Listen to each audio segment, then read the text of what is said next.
सो कैसे हैं आप सब। आज मैं आप सभी के डाउट को क्लियर करने आई हूँ। आप में से कितने ऐसे लोग हैं जिन्होंने मेरी स्ट्रेटनिंग की वीडियो देखी या फिर जिन्होंने मेरी स्ट्रेटनिंग की वीडियो को देख के मेरे चैनल को सब्सक्राइब किया, क्योंकि मुझे बहुत अच्छा रिस्पांस है। जितने मेरे सब्सक्राइबर भी नहीं, इतने अच्छे मुझे रिस्पांस आते हैं स्ट्रेटनिंग के वीडियो में। बहुत लोग ऐसे हैं जिन्होंने मेरे चैनल को इस वजह से भी सब्सक्राइब किया क्योंकि उनको मेरी स्ट्रेटनिंग पसंद आती है। ऐसे तो हर एक कैटेगरी वाइज होता है, किसी को मेरी मेकअप पसंद आती है, किसी को मेरे हेयर पसंद आते हैं, किसी को मेरी हेयर कटिंग पसंद आती है। तो बहुत ऐसे सब्सक्राइबर हैं जिनको मेरी स्ट्रेटनिंग समझ आती है और पसंद भी आती है। तो आपका हमेशा एक डाउट रहता है कि मैम हम स्ट्रेटनिंग वाले हेयर में क्या हाईलाइट्स कर सकते हैं। आपको जैसे कि पता है, मैंने भी अपने हेयर में स्ट्रेटनिंग करवाया यानी कि स्मूथनिंग करवाया हुआ है।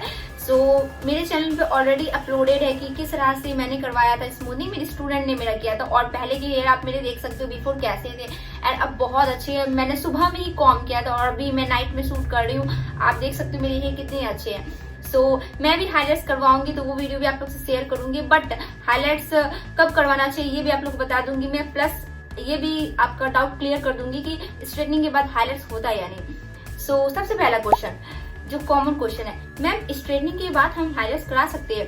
यस, आप बिल्कुल करवा सकते हो, बट इसके पीछे भी एक केस होता है। यानी कि आप समझो दो, एक स्ट्रेटनिंग के बाद आप तुरंत हाईलाइट्स नहीं करवा सकते। जैसे कि आज आपने स्ट्रेटनिंग कराई, आप सोचोगे 3 डेज के बाद हम फिर से करवा लेते हैं, हाईलाइट्स करवा लेंगे। तो नहीं, कम से कम आपको रुकना है 15 से 20 दिन कम से कम। और अगर आपको अच्छा रिजल्ट चाहिए, आप चाहते हो कि आपके हेयर खराब नहीं हो, जैसे आप देख सकते हो मेरे हेयर कितने अच्छे भी लग रहे हैं। इवन अभी तो कॉम नहीं किया है, तो अगर अभी जैसे मेरे 1 मंथ हो चुके हैं, आप समझो ऐसा, तो अब मैं अगर हाईलाइट्स कराऊंगी तो मेरे हेयर को ज्यादा ना ये हार्म नहीं करेगा केमिकल। बट अगर मैं 15 डेज के बाद ही करवा लेती तुरंत तो हार्म कर सकता है। सो अगर आप स्ट्रेटनिंग करवाते हो, आप 1 मंथ का या फिर 2 मंथ का गैप रखिए एंड देन हाईलाइट्स करवाइए। ज्यादा अच्छा होगा 6 मंथ का, मैं ऐसा बोलूंगी, या फिर 3 मंथ का। मैं भी सोच रही हूँ 3 to 4 मंथ जब हो जाएंगे तब मैं करवाऊंगी हाईलाइट्स, या फिर देखो जब मेरा मूड हो जाएगा। तो कम से कम गैप रहना चाहिए 1, 2 मंथ या 3 मंथ। और 15 दिन के बाद आप करवा सकते हो। अगर आपको बहुत इमरजेंसी, आपको पसंद है, आपको करवाना है, आपके घर में कोई फंक्शन है, 15 डेज के बाद आप करवा सकते हो। दूसरा क्वेश्चन, मैम हम स्ट्रेटनिंग जो भी करते हैं, स्ट्रेटनिंग के बाद हाईलाइट्स करते हैं, उसमें हम ब्लॉन्डर का यूज करेंगे या फिर ट्यूब का यूज करेंगे? सो अगर आपके हेयर मेरे जैसे अच्छी क्वालिटी, जैसे मेरे हेयर थोड़े मोटे टेक्सचर के, इवन लॉन्ग भी है और अच्छी क्वालिटी के मेरे हेयर, तो मेरे हेयर पे ना मैं ब्लॉन्डर से भी हाईलाइट्स कर सकती हूँ स्ट्रेटनिंग के बाद। बट वो किस केस में, जब मेरे हेयर के 6 मंथ हो जाएंगे स्ट्रेटनिंग के। बट अगर आप 1 मंथ के बाद ही करवा रहे हो हाईलाइट स्ट्रेटनिंग के बाद, या फिर 15 डेज के बाद या 2 मंथ के बाद, और आपके हेयर वीक है, अच्छी क्वालिटी की नहीं है, तो आप नहीं करवा सकते हो ब्लॉन्डर से। आपको तब यूज करना पड़ेगा ट्यूब और डेवलपर, जिसका की रेशियो होगा और 1:2 जिसका में रखना है। मैं आपको वीडियो में भी बता दूंगी आगे, थोड़ा सा मैं क्लिप ऐड कर दूंगी किस तरह से आप हाईलाइट्स कर सकते हो स्ट्रेट वाले हेयर में, तो आपको समझ ज्यादा अच्छे से आएगा। तो आप समझ गए, ब्लॉन्डर का यूज नहीं करना है। एटलीस्ट 6 या 7 मंथ तो नहीं यूज कीजिएगा, क्योंकि वो एक तरीका से ब्लीच होता है, प्री लाइटनिंग हम उसे बोलते हैं, तो वो हमारे हेयर को डैमेज कर सकता है। बहुत ही ज्यादा आपकी हेयर फॉल के चांसेस बढ़ जाएंगे, आपको हेयर फॉल होने लगेगा। सो ये सब बात का आपको ध्यान रखना है। आप ट्यूब से करोगे, मैं आपको आगे वीडियो में दिखाऊंगी कि मैंने कैसे किया था अपने क्लाइंट का। 1 मंथ के बाद उन्होंने करवाया था। 1 मंथ भी नहीं, आप 25 डेज समझ सकते हो, 25 या 30 डेज के बाद, तो इससे भी आपको समझ आ जाएगा। और रही बात डेवलपर की, थर्ड क्वेश्चन, मैम कौन सा डेवलपर यूज करेंगे? 30 भी यूज कर सकते हो, 40 भी यूज कर सकते हो, 20 भी यूज कर सकते हो। तीनों अलग अलग केस में, जिनके हेयर अच्छी क्वालिटी की होती है, जैसे मेरे जैसे मोटे टेक्सचर के 40, देन थोड़े मीडियम 30, और बहुत पतले हेयर है, वीक हेयर है, तो आप 20 वॉल्यूम का यूज करोगे। सो वीक हेयर पे आपको 20 वॉल्यूम का यूज करना है। आई थिंक आपके डाउट क्लियर हो गए होंगे हाईलाइट्स को लेके कि स्ट्रेटनिंग के बाद हम हाईलाइट्स कर सकते हैं या नहीं। तो चलिए अब आगे वीडियो में आप देख लीजिए किस तरह से मैंने हाईलाइट्स किया। मैंने I think crown area highlights किए हैं। तो आप वीडियो में देख लो, 2 क्लिप लगा दूंगी मैं, तो आपको समझ आ जाएगा किस तरह से हम स्लाइस एंड वीविंग टेक्निक से निकालते हैं हाईलाइट्स करने के लिए। तो चलिए अब वीडियो की ओर बढ़ते हैं और देखते हैं प्रैक्टिकली कि किस तरह से स्ट्रेटनिंग वाले हेयर में हाईलाइट्स होता है। सो गाइस, सबसे पहले मैं आपको प्रोडक्ट दिखा देती हूँ।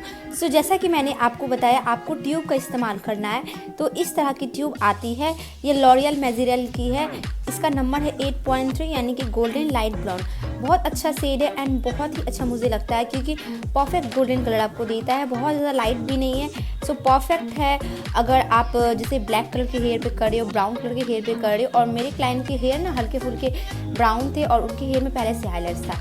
देन डेवलपर के लिए आपको चाहिए 40 वॉल्यूम का, क्योंकि हेयर की टेक्सचर थिक है, मोटी है, तो 40 वॉल्यूम का यूज़ कर रही हूँ। तो आपको इसी दोनों का रेशियो लेना है। तो सबसे पहले आप हेयर देख लो इनके स्ट्रेटनिंग किए थे मैंने 1 मंथ पहले, और पूरी हेयर स्ट्रेट आप देख सकते हो। सबसे पहले आप एल्युमिनियम फॉयल को कट कर लेना इस तरह से, मतलब लंबे लंबे में। उसके बाद मैं आपको दिखा रही हूँ इन दोनों को। ट्यूब है, इस तरह से आपको निकालना है। एक बात मैं आपको बताना चाहती हूँ, अगर आप जैसे क्राउन एरिया के हाईलाइट्स कर रहे हो तो आपको बहुत कम लगेगा, ज़्यादा नहीं लगेगा। जैसे ये फुल ट्यूब आपको नहीं लगेगा, हाफ से थोड़ा ज़्यादा, 3/4 आप बोल सकते हो, 1/4 आप बोल सकते हो, सॉरी। इस तरह से आपको क्रीम को निकालना है। तो जितना हमारा क्रीम रहता है ना, उससे दुगुना डेवलपर हम देते हैं। बहुत लोग कंफ्यूज रहते हैं 1:2 क्या होता है मैम।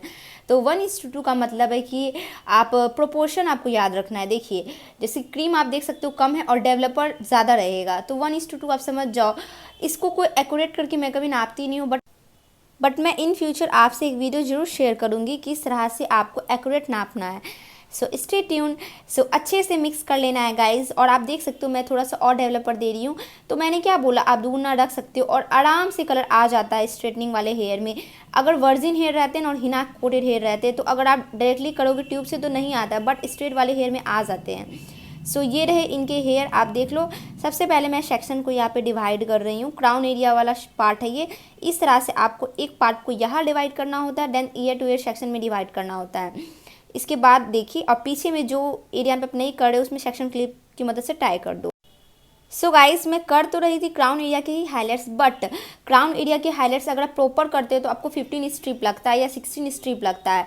बट मेरे क्लाइंट को 7 स्ट्रिप ही करवाना था, 7 to 8 स्ट्रिप। तो इन्होंने मुझे मतलब स्ट्रिप वाइज पैसे पे किए थे। जैसे होता है ना स्ट्रिप वाइज 150 हम लेते हैं, 200 लेते हैं। तो आपको कोई भी क्लाइंट बोलता है स्ट्रिप वाइज करने के लिए तो आप अपना थोड़ा दिमाग लगाओगे। जैसे इनको क्राउन एरिया के पास चाहिए थे, तो होता क्या है क्राउन एरिया के पास अगर आप स्ट्रिप वाइज कर रहे हो हाईलाइट्स तो आपको थोड़ा मोटा मोटा सेक्शन लेना होगा। देखो जैसे मैं ले रही हूँ, क्योंकि हमें ज़्यादा स्ट्रिप तो यूज़ करना नहीं है, तो कम स्ट्रिप में ही आपको थोड़ा मोटा सेक्शन लेके इस तरह से स्लाइस एंड वेविंग टेक्निक, इसे हम बोलते हैं स्लाइस एंड वेविंग टेक्निक।